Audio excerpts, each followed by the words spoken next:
opening statement, St. Joe's head coach Bill Lange, and open up questions. You know, I'm thinking just after the game, if you take the last week and you think about, we played 2 Big 5 games, got to play in the Holy War against Villanova, we got to play in the Palestra, which is like, I think, the best college basketball venue outside of Hagan Arena, and then we come in here in an amazing NBA venue in Brooklyn, and I'm like, God is good.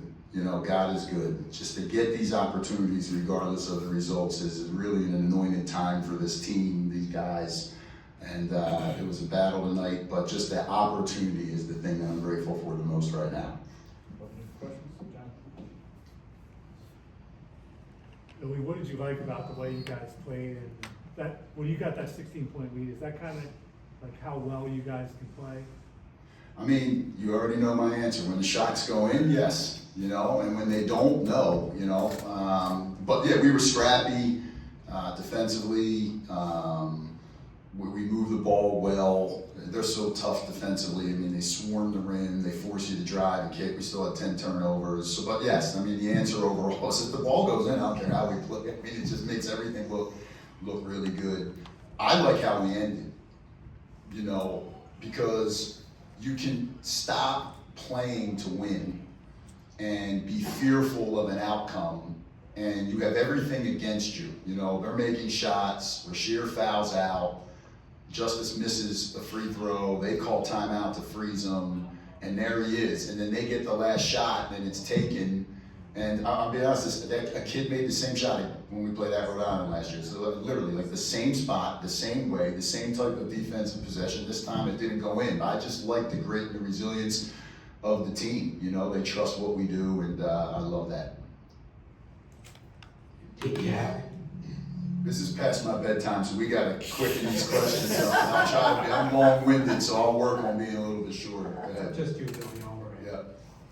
You spoke about it for a little bit, the grittiness. There were moments when Texas Tech looked like it was going to go and take the game. You guys kept coming in. Yeah. All the way to that last basket and took that win. I just, psychologically, what does that sound mean to you? Well, I mean, we got this guy, you know, and he's unflappable. You know, he's been here 4 years. He's been a transformational spirit, and we got this guy, you know, and he lets me get on him, and he lets me coach him, and he's not results driven. He wants to keep getting better. When you got guards like that, and you got a guy like Rasheer who's just so dynamic and has been so committed to the program, I have no fear. Like literally no fear. This is a time for us because of these people that we have. And I'm just proud of them. You know, I always am, though, not just because of the result, just who they are as human beings. Coach, really big contrast in styles today, or at least the strengths of the teams. They crushed you on the boards, but yet you crushed them, you know, in terms of three-point shooting. Yeah. Is that sustainable? No. And I just told our team that. I was probably the most unhappy winning coach ever in the history of that locker room because it's not real. And it's not contrast and styles. I mean, how many offensive rebounds did we have? I mean, we had 6, so I guess it is. But, I mean, that's 17, and it's not, like, that game is a totally different game if we get a few of those back.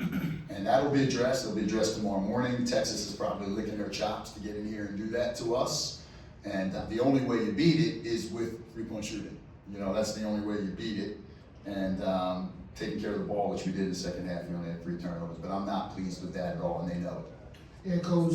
You managed to overcome a big test in the Lange Classic by defeating Texas Tech, and among other tests you've had this season. I mean, what are your overall thoughts about the success of this team earlier on? I think it's early, but I trust them. You know, I trust the work that we do. I trust our training. They're growing. They're learning. They're figuring things out. But it's these guys. I mean, it's like this guy is incredible. He's still here. He's amazing, and this is why he's here, to do things like this. Like, he's earned this. This guy is like, you know, my 5th son. Like, the winks and blinks, and I look at him, and he's just a spirited kid. He's a believer. He's a faithful kid. Rasheer is a warrior. Like, every day is day one with him. He's never tired. It's an enjoyment to be around him. I'm literally, like, when people say they're blessed, like, this is a blessing. I've done nothing to deserve this. This is all favor for me. Erik, you scored 30 here last year in the quarterfinals.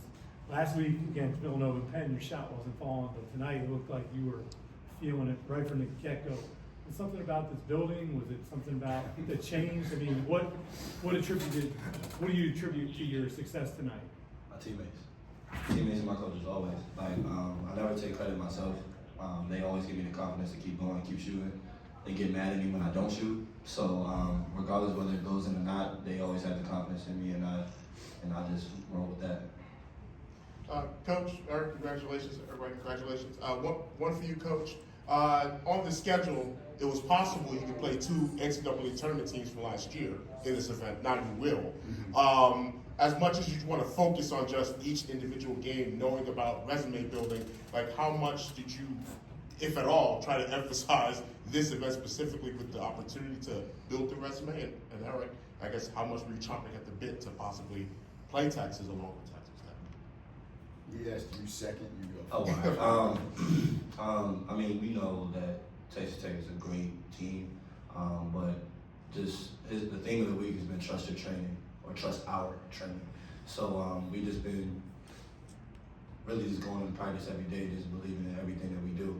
And we went out there tonight, and I feel like we executed really well, besides the defensive rebound. But we gonna get that right. The resume building, it's actually too confusing.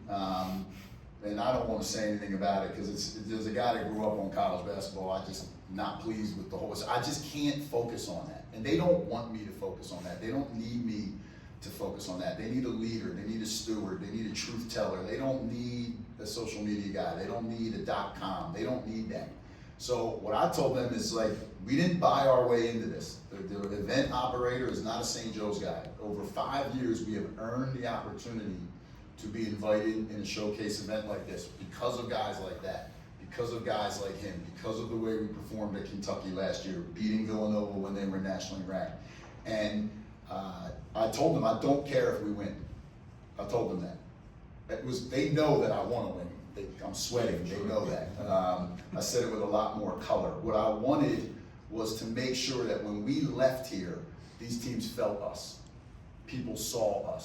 We knew we belonged. We earned the right to be here. Because I don't want to talk about that type of stuff anymore. I want St. Joe's basketball to be seen the way that I want it to be seen while I'm the head coach. That was the focus, not the resume building. If we got to win, we got to win. And now we got a chance to get another one. But if we left here, I'm serious, 0-2, and we competed, then I'm like, okay, we're here. And then all that stuff is going to shake itself out by the end of the season. Whatever it's supposed to be, it's already written. We just got to live in it. Just focusing on this game then, what does this victory say about you guys, what you can accomplish, and what does it say about what you guys can do? I don't know what it says, but I think it shows like what we're capable of. Like Coach said, we still gave up 17 or a lot of offensive rebounds. I'm not sure, and we still figured out a way to win.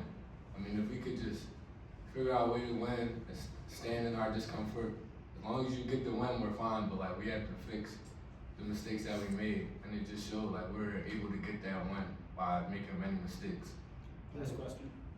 Billy, what's your thoughts on Justin Satchmore comes in, has a big moment on the line at the end there, misses the first one, hits the second. I know his offensive contributions are not what obviously these two guys are, but the fact that he makes a big contribution, and then, again, a mentality side in that moment, hits the big free throw, goes over down the other end, plays a bit of defense to help, What's that part of the view that everybody is making some contributions? Yeah, I mean, everybody did. Sean Simmons' dunk was monster.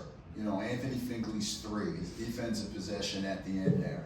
Even Steven, I know he missed it. Even Steven, how about that? Steven just getting fouled, like it was just a confidence builder for us. So the thing with like Justice is the guy has altered his free throw, and we've been working on it. And then, he earned that. Again, he earned the right to make that one shot. And I'm happy for that kid. All these guys contributed in one way. And that's what our goal is, be united. Go ahead. Xzayvier, 24 of 25 from the foul line the last 2 games. How would you bring that up? Well, I'm just kidding. No, We don't believe I that. want to know if there was if there's been a concerted effort to get to the basket.